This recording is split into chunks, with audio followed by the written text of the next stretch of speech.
రే ఇది geometric sequence అంటారు. మళ్ళీ రాసుకుందురా, జామెట్రిక్ సీక్వెన్స్ అంటారు.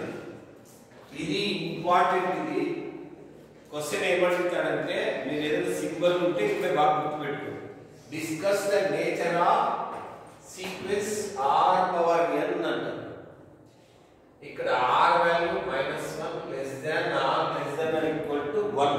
అంటే ఈ కేసులో r వాల్యూ ఉన్నప్పుడు దీని యొక్క కన్వర్జెన్స్ కానీ డైవర్జెన్స్ కానీ డిస్కస్ చేయండి అంటారు. ఇది క్వశ్చన్ అర్థమైందా? ఓకేనా? సొల్యూషన్ అవుతాం. సీక్వెన్స్ r పవర్ n మీకు తెలుసు. n అంటే 1 నుంచి ఇన్ఫినిటీ వరకు పోతుంది. ఫస్ట్ n 1 పెట్టారు, r power 1, r square, r power 3, first term r, second term, third term, nth term, so on. ఇక్కడ కేసు r1 అని తీసుకున్నాం. r క్వశ్చన్ ఏమన్నాడు?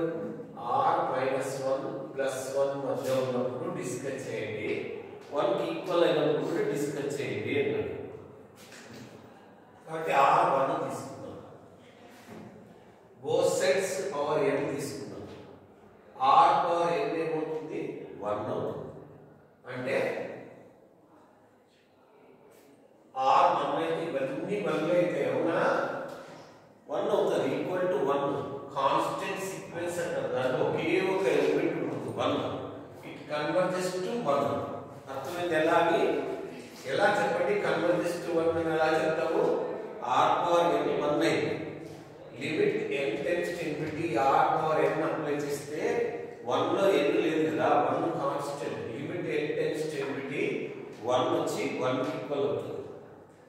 అలా అయింది కాబట్టి ఇట్ ఈస్ కన్వర్జెంట్ టు 1 అని చెప్తాం. కేస్ 1. కేస్ 2 కొద్దాం. కేస్ 2 కి ఏం తీసుకున్నాం అంటే, ఇప్పుడు ఏం డిస్కస్ చేసాం? ఫస్ట్ r1 అయినప్పుడు డిస్కస్ చేసాం. తర్వాత 0 కి 1 కి మధ్యలో ఉన్నప్పుడు డిస్కస్ చేద్దాం. 0 లెస్ దాన్ r లెస్ దాన్ 1 అయినప్పుడు. 1 కి 0 కి మధ్య ఏ నంబర్ అయినా ఈ ఫామ్ లో ఉంటుంది. 1/1 ప్లస్ h ఫామ్ లో ఉంటుంది. ఎందుకు? r 1/2 అయితే ఆ ఫామ్ లో ఉంటుంది. 1/2, 1/3, 1/4, 1/5 ఏ నంబర్ అయినా ఆ ఫామ్ లో ఉంటుంది. కాబట్టి r ఏ ఫామ్ లో ఉంటుంది? 1/1 ప్లస్ h. h అనేది positive real value. Both sides power n తీసుకున్నాం.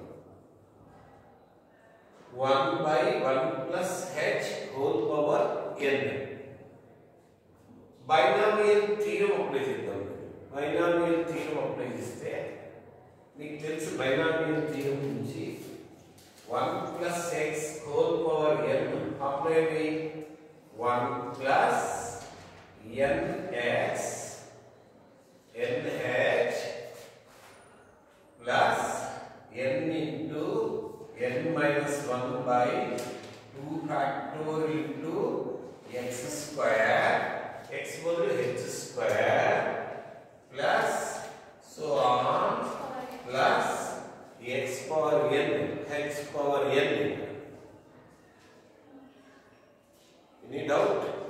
బైనామియల్ థీరం కూడా గుర్తు రాకుండా ఎట్లా సింపుల్, ఎట్లా గుర్తు రావండి? మీకు చదువుకుంటే ఎందుకు గుర్తురా? పిల్లలకి వచ్చినప్పుడు చెప్పండి. సో ఇక్కడ మీరు అబ్జర్వ్ చేస్తే ఈ వాల్యూలో ఈ డినామినేటర్ కూడా తీసుకున్నట్లయితే మీరు డినామినేటర్లో greater than or equal to nh. అవునా?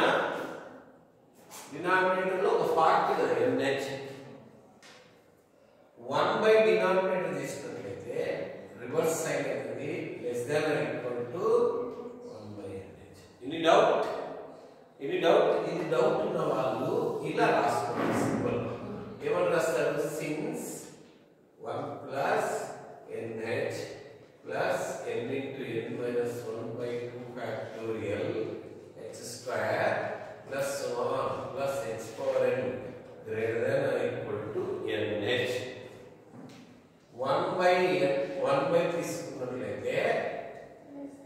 1 అంటే less than or equal to.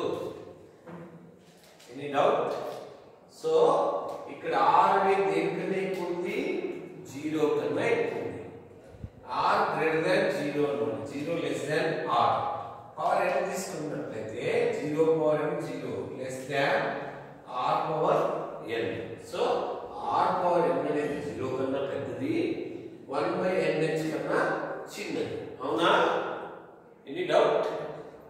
దీనికి limit n tends to infinity 0 apply చేస్తే 0, limit n tends to infinity 1/nh apply చేస్తే 1/infinity, నథింగ్ బట్ 0.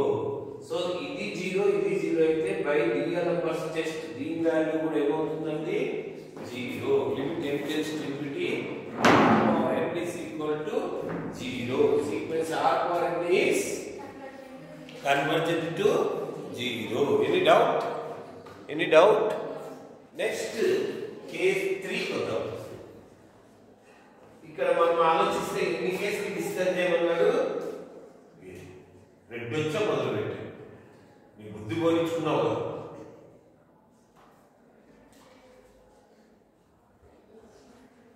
ఏం మాట్లాడతావో ఏంటి తాత ఎత్తుతావో ఆ కట్టెలు పెట్టుకోండి, పక్కకు తిప్పుకోకండి.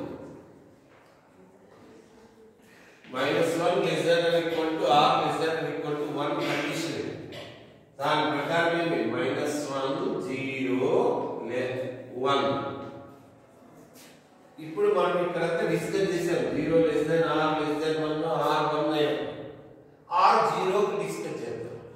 r 0 అయితే r power n 0, limit apply చేస్తే 0, కన్వర్జెంట్ టు 0. ఇక ఈ మిగతా ఇదే -1 less than r less than 0 minus తో మల్టిప్లై చేద్దాం. 1 greater than minus r greater than 0 minus r is equal to s అనుకుందాం. 0 less than s less than 1. దీని నుంచి మనం అబ్జర్వ్ చేస్తే 0 less than r less than 1 అయితే limit n tends to infinity r power n ఏమవుతుంది, 0. Case 2 నుంచి limit n tends to infinity s power n ఏమవుతుంది, 0. s అనేది minus r power whole power n ఏమవుతుంది, 0. మైనస్ r పవర్ n ఏమని రాసుకోవచ్చు, -1 power n r power n. అప్పుడు limit n tends to infinity r power n కూడా 0 అవుతుంది, ఎందుకంటే ఇది నాట్ ఈక్వల్ టు 0 కాబట్టి value. Hence sequence r power n is convergent to 0. రాసుకోండి. మీరు చదువు నెగ్లెక్ట్ చేసి discuss the nature of sequence r power n. If r greater than 1 or r less than or equal to -1, ఇలా అడిగాడు sir. r less than or equal to -1, r 1 -1 తీసుకుందాం. r power n ఏమవుతుందంటే -1 power n. n odd number అయితే -1 అవుతుంది, n 2 అయితే +1 అవుతుంది. -1 +1 -1 +1 ఇది bounded అవుతుంది, అంటే దాని బౌండ్స్ వచ్చి -1 తోటి +1 ఉంటుంది. సీక్వెన్స్ s 2n పెడతాం, ఇట్లాంటి వాటికి n బదులు 2n పెట్టాలి. -1 పవర్ 2n అవుతుంది. n 1 పెట్టినా 2 పెట్టినా ఇదంతా 1 కి ఈక్వల్ అవుతుంది. Constant sequence, it converges to 1. s 2n -1 పెడితే -1 అవుతుంది, కన్వర్జెస్ టు -1. ఇది రెండు డిఫరెంట్ వాల్యూస్ కన్వర్జెంట్ అయితే ఇది కన్వర్జెంట్ కాదు. Sequence r power n is not convergent, but it is bounded కాబట్టి it oscillates finitely between -1 and +1. Any doubt? Case 2 కొద్దాం. Let r greater than 1. r greater than 1 అయితే 1 కన్నా పెద్దదైన ఏ number అయినా 1 + h. r power n తీసుకున్నట్లయితే 1 + h whole power n binomial theorem apply చేశాను. Greater than or equal to 1 + nh ఉంటుంది. ఇక్కడ మీరు చూసినట్లయితే r పవర్ n n ఎంత అనుకో దానికన్నా పెద్దది r పవర్ n. ఇలా ఉన్నప్పుడు ఏమంటారంటే ఇది డైవర్జెంట్. లేదా సింపుల్ గా ఇక్కడే n ఇన్ఫినిటీ పెట్టినా నీకు తెలిసిపోతుంది ఇన్ఫినిటీ అవుతుంది. కాబట్టి limit n tends to infinity r power n infinity కాబట్టి సీక్వెన్స్ ఆర్ పవర్ n ఏమవుతుందంటే డైవర్జెంట్ టు ప్లస్ ఇన్ఫినిటీ. ఎప్పుడది r గ్రేటర్ దాన్ 1. కేస్ 3 కి వస్తాం. లెట్ r లెస్ దాన్ -1 పెట్టు. అప్పుడు -r greater than 1 -r is equal to s అనుకుందాం. s greater than 1 అవుతుంది. r power n ఏమవుతుందంటే -s హోల్ పవర్ n అవుతుంది. -1 whole power n into s power n అవుతుంది. నీకు ఇందాక చెప్పాను ఇక్కడ s గ్రేటర్ దాన్ 1 కాబట్టి limit n tends to infinity s power n ఏమవుతుందంటే ప్లస్ ఇన్ఫినిటీ అవుతుంది. దీని ప్రకారం కేస్ 2 ప్రకారం r గ్రేటర్ దాన్ 1 అయితే limit n tends to infinity r power n plus infinity అయింది. కాబట్టి n ఈవెన్ నెంబర్ అయితే ప్లస్ అవుతుంది కాబట్టి divergent to plus infinity. n odd number అయితే it is divergent to minus infinity. ఎందుకంటే ఇది -1 అవుతుంది ఇంటూ ఇన్ఫినిటీ అంటే minus infinity. So it is not divergent. It is not divergent. కాబట్టి ఈ ప్రాబ్లం లో ఇది not unbounded, it is unbounded and not divergent కాబట్టి ఇక్కడ ఏమవుతుందంటే sequence r power n oscillates infinitely. Oscillates infinitely. Case 3 లో oscillates infinitely. ఈ ముందు రెండు తీరులు కలిపి ఇలా రాసుకోవచ్చు. ఇది మనం గుర్తుంచుకోవడానికి మనం టర్మినేట్ చేసి రాసుకుందాం.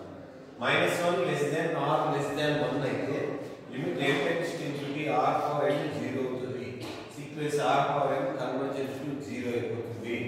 ఈ కేసులో కూడా ఇది ఒకవేళ r గ్రేటర్ దాన్ 1 అయితే అక్కడ రాశాను కేస్ 2 r గ్రేటర్ దాన్ 1 అయితే sequence limit n tends to infinity r power n ఏమవుతుంది ప్లస్ ఇన్ఫినిటీ అవుతుంది.